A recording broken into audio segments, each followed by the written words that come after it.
நடிகர் சந்தானம் நடித்த DD next level படத்தில் பெருமாளை கிண்டல் செய்யும் பாடல் இருக்கிறது.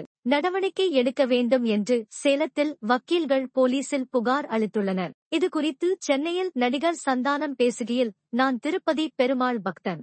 ஒவ்வொரு பட ரிலீஸ் சமயத்தில் திருப்பதிக்கு வேண்டுதலாக நடந்து செல்வேன். இந்த பட ரிலீஸ் சமயத்திலும் அது நடக்கும். நானும் இயக்குனரும் திருமலைக்கு நடந்து செல்கிறோம். தவிர நான் கடவுள் நம்பிக்கை உள்ளவன். இந்த பட பாடலில் பெருமாளே கோவிந்தா பாடலை கிண்டல் செய்யவில்லை. சென்சார் சட்டதிட்டங்களுக்கு உட்பட்டு அந்த பாடல் இருக்கிறது. அவர்களுக்கு பதில் சொன்னால் போதும். மற்றவர்களுக்கு பதில் சொல்ல வேண்டியதில்லை. என் படத்தில் பெருமாள் பாடல் வர வேண்டும் என்பதற்காக அந்த பாடல் வைத்தோம். எல்லையில் பதற்றம் இருக்கிறது. ஒருவேளை இந்த நிகழ்ச்சியை தள்ளி வைத்துதான் ஆகஸ்ட் வேண்டும் என்றால் செய்ய வேண்டும் என பேசிக்கொண்டோம். ஆனால் இப்போது நிலைமை மாறிவிட்டது. அதனால் நிகழ்ச்சி நடக்கிறது.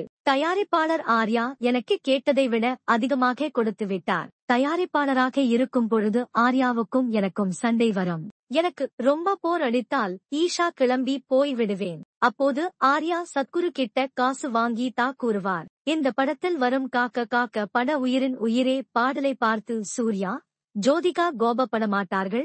சூர்யா ரசிகர்களும் கோபப்பட மாட்டார்கள். காரணம் அந்த பாடலை எடுத்த கௌதம் மேனன் அதில் நடித்து இருக்கிறார். தவிர ட்ரெய்லர் பார்த்துவிட்டு ஜட்ஜ் பண்ண வேண்டாம். படம் பார்த்தால் அந்த பாடல் முக்கியத்துவம் புரியும்.